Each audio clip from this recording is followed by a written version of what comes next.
Buenos días, chicos, chicas. Vamos a hablar de lo que nos dice José María Izquierdo. No ha querido tocar ni una sola coma, porque su artículo es un diamante, pero un diamante inmenso. Lo titula "La memoria es un arma cargada de dinamita". Solo con la memoria me acuerdo de esto. Aquello no se me ha olvidado. ¿Puede uno defenderse de los despiadados ataques de quienes juegan con el paso de los años, confiando en que las alas del tiempo borren sus muchos desmanes? Y nos pone unos versos de Ángel González, un poeta inmenso, y dice: cierro los ojos para ver más hondo, y siento que me apuñalan fría, justamente con ese hierro viejo, la memoria. A los que ya tenemos una edad avanzada, la memoria, para nosotros,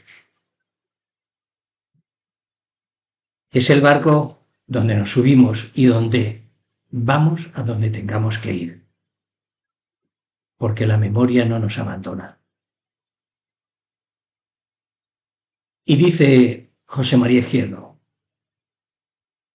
lleva años Joseca preocupado porque la pérdida de memoria, llámese como el sabio alemán o de cualquier otra manera más pedestre, acabe por morderle, implacable, las circunvoluciones de su anciano cerebro. Rellena compulsivamente crucigramas, yunque de platero, diosa egipcia, río suizo, y hasta se ha hecho con los cuadernos de la Fundación Maragall. Luchemos contra el olvido, qué voluntad no le falta. Incluso tararé una y otra vez el himno de Raimón, de la primera a la última estrofa y vuelta a empezar. Al ven, la cara al ven, el cor al ven, les mans al ven, el sus al ven del mo. Voz cascada, nula capacidad musical, pero así se siente más vivo, menos esclerótico, que hay tiempos que siempre deben recordarse. Es que esto de la memoria, dice nuestro hombre, la facultad psíquica por medio de la cual se retiene y recuerda el pasado, es algo muy serio, tanto que solo con ella me acuerdo de esto. Aquello no se me ha olvidado. Puede uno defenderse de los despiadados ataques de quienes juegan con el paso de los años, confiando en que las alas del tiempo borren sus muchos desmanes. No se esconda. Se le dice al malandrín, que yo sé, y aquí se lo demuestro, sus vilezas. Se coge el papel donde está escrita la bajeza y se le restriega por los morros. Usted dijo esta mentira e hizo esta mamarrachada. Existen esas cosas antiguas que se llaman hemerotecas, ahora suplantada por los buscadores de Internet que Joseca ni se atreve a mencionar.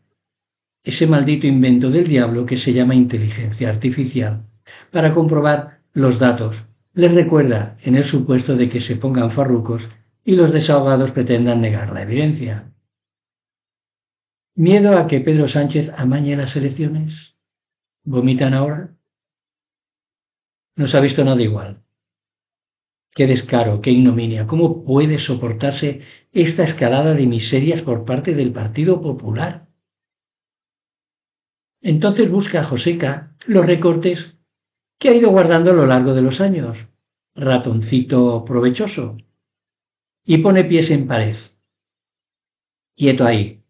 1, 2, 3 al escondite inglés. No es Funes el memorioso. Pero tiene papeles. Ese partido del que usted me habla siempre ha manejado las mismas armas, sucias y denigrantes. El alacrán y su naturaleza. Explica nuestro hombre. Corría el año 1993, periodo lleno a rebosar de 1001 acontecimientos que luego volveremos a esas fechas, y la desesperación en el partido de José María Aznar, entonces un pipiolo, aunque malo como la quina, lo ha sido siempre, que ya había demostrado su calaña en Castilla y León con navaja cabritera contra sus oponentes. No hallaba consuelo a la vista de la derrota en las elecciones de ese año ante un Felipe González al que ya consideraban qué error, qué inmenso error, muerto y enterrado. ¿Aceptación democrática de derrota? De ninguna manera. Que allí salieron a cumplir las órdenes del jefe unos jóvenes Javier Arenas y Alberto Ruiz Gallardón, que dúo extraordinario, para denunciar así al tresbolillo los presuntos amaños de los malvados socialistas. Falsas denuncias, obviamente, para lograr que sus huestes enfebrecidas salieran a la calle al grito de manos arriba, esto es un atraco. Una vergüenza.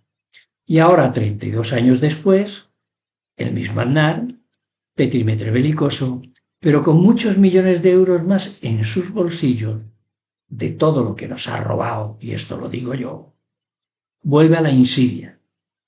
Historia mínima de la infamia. Advierte José K. de lo que puede pasar con el esparcimiento de estas inmundicias. Supongan ustedes, la imaginación es gratis, que las próximas elecciones sean cuando sean, gana Pedro Sánchez. ¿Alguno se pone verde? Se comprende. Bien. ¿Qué pasaría entonces? De prolongar el herido, Feijóo denunciaría el pucherazo de las elecciones. ¡Un robo! ¡Un robo!, gritará enardecido junto a Miguel Tellado y Cuca Gamarra. Y llamará a sus tropas al combate con bayoneta calada, que siguiendo el ejemplo de sus admirados Trump o Bolsonaro, procederán a tomar el asalto el Palacio de la Moncloa, sangre y fuego.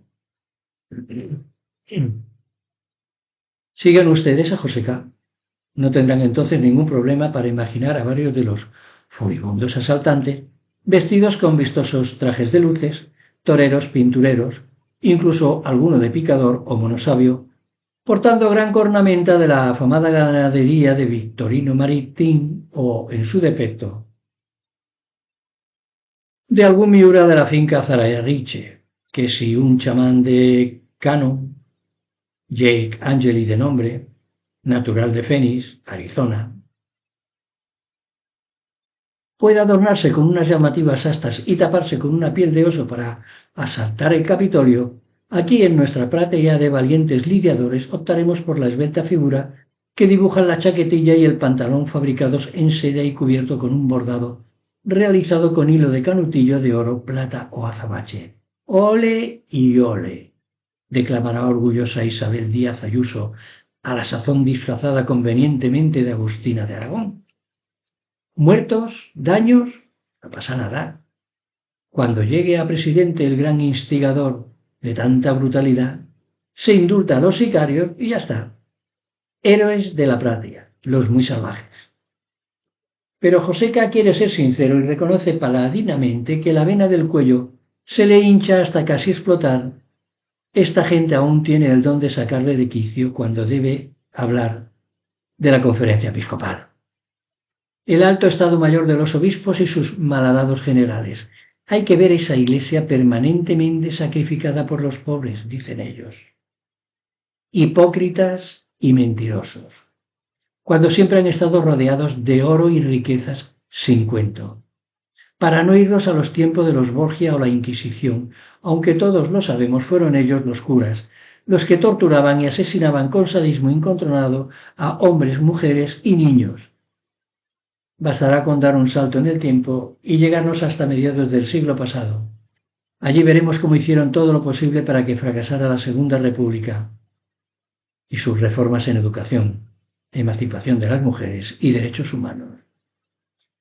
Cuanto mejor para su culpable oscurantismo que mantener a la plebe en la ignorancia y el vasallaje de los poderosos, de los que ellos eran pieza fundamental. Y a renglón seguido, aquellas deleznables alabanzas al caudillo innombrable, sanguinario de la ley de los fusilamientos de rojos.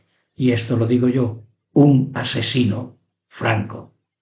Fue un asesino. Y sigo. ¿Qué imagen la de aquellos curas denunciando en los cuartelillos de la Guardia Civil o en las covachas de los pistoleros de Falange al maestro republicano para que le dieran el paseillo? Hablaba a sus alumnos de justicia y libertad ese pervertido. Loores al dictador. Venga incienso, venga agua bendita, qué asco, qué obispos repugnantes. Y siguieron igual en democracia. Que las mismas sotanas, idénticos alzacuellos, los mismos báculos, las mismas mitras, los mismos solideos, los mismos anillos pastorales encabezaron fanáticas manifestaciones contra todos y cada uno de los avances sociales que propuso la izquierda. A la calle con parcanta, con cruces, con banderas patrias, con el aguilucho. Ellos son muy de estándares para protestar vehementemente, ya sea contra la legalización del aborto, la eutanasia, el matrimonio igualitario, los derechos trans o todas las leyes de educación impulsadas por los gobiernos socialistas. Todas. Y no olvidamos, recuerden que estamos hablando de memoria, aquel comunicado de la Conferencia Episcopal previo a las elecciones de 2008 cuando pidió oponerse en las urnas a las políticas de Zapatero sobre educación y familia e incluso al diálogo con ETA. Justo eran esos años en los que los obispos mantenían en sus sondas de la COPE al feroz frigorífico Federico Jiménez Los Santos, junto a Pedro J. Ramírez, Petrojeta, el gran defensor de aquel denominable bulo Aznar, siempre Aznar, de que los atentados del 11M habían sido precisamente obra de ETA. Como entonces, se planta enfurecido José K., no despreciar a semejantes mamelucos, todavía reacios a poner fin a sus muchos problemas criminales de pederastia. ¿Existe alguna razón? ¿Exige nuestro hombre a Pedro Sánchez, a Félix Bolaño, para que se mantengan los acuerdos con la Santa Sede? Allá se las ventilen ellos con sus misas, sus comuniones y otros ritos folclóricos. Y luego intenta tranquilizarse nuestro hombre, pero no puede. La rabia se resiste a abandonarle. Están las viejas caras del viejo PSOE. Esos individuos tan dignísimos como olvidadísimos. Y además son olvidadizos. ¿De qué corrupción me habla usted? ¿De qué crímenes de Estado? ¿De qué financiación ilegal? ¿De qué fugas? ¿A Laos o Tailandia? ¿Aquel capitán Camp? Quizá recuerden aquellos espejos deformantes del callejón del gato madrileño y de las verbenas populares. Sería interesante conocer qué ven José Barrionuevo o Rafael Vera en el espejo del baño cuando se afeitan. Un santo varón o solo quizás se encuentran con unos tipos que fueron condenados por su implicación con los GAL, 25 muertos. Seguro que el resto de firmantes, qué risa, ya no se acuerdan de Juan Guerra, o de Filesa, ni de Ibercor, ni de Luis Roldán, carne de su carne, que ellos estaban allí, viéndolo todo, tragándolo todo. ¿Cómo iban a quejarse si hasta Felipe González, a qué hacen ellos la reverencia, hasta el suelo que hemos mencionado el nombre sagrado, se asusta ahora, pobrecito, de los desmanes de Pedro Sánchez? ¿Necesitamos gastar más líneas para descubrir a los descarados? Algunos sinónimos que nos ofrece la RAE: sinvergüenza, desvergonzado, deslenguado, deslavado, impertinente, insolente. El olvido. Arthur Schopenhauer dice: cada uno tiene el máximo de memoria para lo que le interesa y el mínimo para lo que no le interesa. Decíamos de Bolaños y de él trae noticias a José K., su torvo amigo el catavenenos. 2 bastoncillos 2. Un canalla, Alfonso Usía, y lo de canalla lo digo yo, en el debate, con un horizonte penal bastante gris panza de burro, Bolaños se sacrificará por ella y de no conseguirlo tendrá asesora también en la prisión de Ávila, porque ella sin asesoras no puede vivir, y si Bolaños también ingresa en un hostal del Estado puede pedir el cambio de sexo, decir que es mujer y pasar la temporada a la sombra asesorando a su idolatrada Begoña, de chica a chica.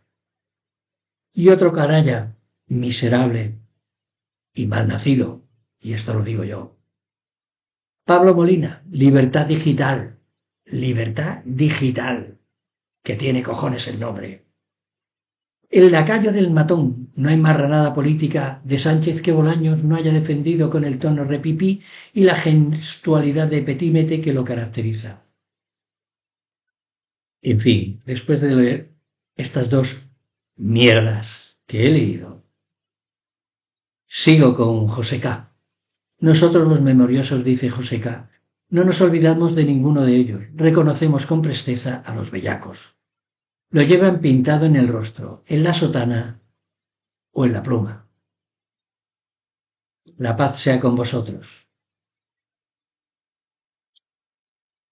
Este artículo del blog de José María Izquierdo os lo he leído íntegramente y de vez en cuando a mí también la memoria se me enfurece y tengo que soltar lo que tengo en la boca para no envenenarme. Chicos, chicas, que tengáis un buen día.